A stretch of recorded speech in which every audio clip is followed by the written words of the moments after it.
Well, earlier I sat down with the Archbishop of Canterbury, who was attending the Better Business Conference in London, focusing on ethics and business.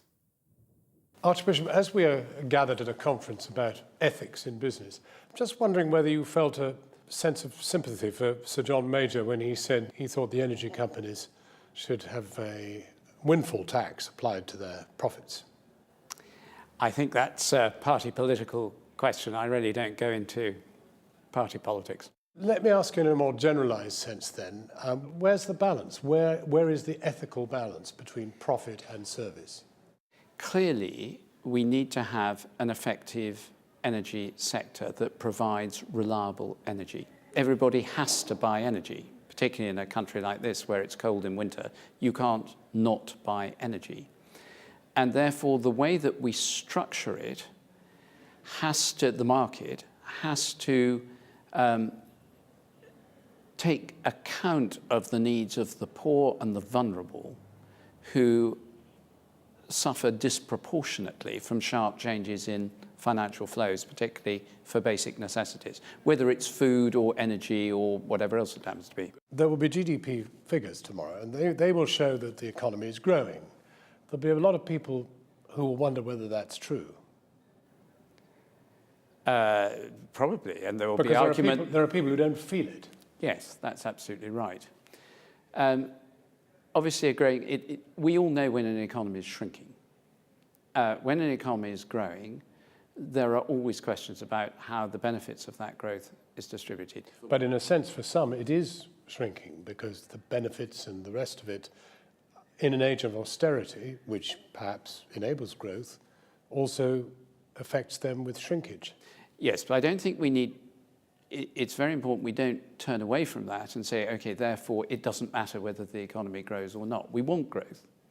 But when we have growth, I think one of the things that in this country we need to keep searching for is how, and I'm not making a political comment here, this is something I believe all parties admit to, is how that growth is fairly and evenly spread across the country. So is growth being unfairly spread? I don't think I'm qualified to say that. I think part of the problem we're facing is that where there are inequities, people don't really know how to deal with them. I think politicians can't say that. But the reality is that a lot of people don't know the answer. I don't think we've found the answer. And you look across Europe or North America, Detroit would be a very good example. And it's clear that it's not for lack of effort. It's perhaps for lack of understanding of how to change things. You're famous for your questioning on the Banking Commission. Do you feel it didn't go far enough? I think the Banking Commission went far enough. There is quite a tussle going on in Parliament at the moment about how it gets implemented. But it doesn't seem that there is a genuine will to split retail from investment banking. There is a lot of pushback coming on that. And there's a lot of difficulty in analysing how you do that. And I think the jury's still out whether we're going to get that. But if the pushback wins, then banks that are too big to fail will continue to dominate our economic lives. Even if the pushback does not win, we have not yet dealt with too big to fail or too big to manage. And there's a danger of not dealing with too big to rescue. When it comes to lending to the poor, you said you'd like to put Wonga out of business. You still feel that? Yes, I mean, that was, it was one sentence in a very complex discussion. It had a lot of resonance, however. Yeah, well, it was a good soundbite, wasn't it?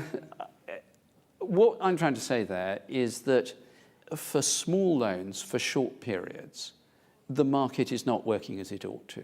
And we need to recreate community finance. And that's a 10 to 15 year process. I mean, it's not something that's going to happen in 3 months or a year. Yesterday you christened Prince George, and one day he'll become Supreme Governor of the Church of England. But just suppose he decides he doesn't want to be a Christian. Who knows? I mean, that's going to be a very long time in the future. I mean, at the end of the day, we live in a multi-faith society, and he will be exposed to many more faiths than even you or I were. He will. Well, I'm not sure about that. I mean, Well, there is- we're not inventing new ones at a high rate. No, of but loss. there's more of them within our multicultural society. Yes, we have a hugely multicultural society, which is one of the fun bits of society. I mean, I find this the most intriguing and fascinating society to live in. But he may be intrigued too and find he's rather drawn to Buddhism. Or Well, he's perfectly entitled to be that. We'll cross that bridge if we ever get to it, and who knows. Archbishop, thank you very much indeed for talking with us. Thank you.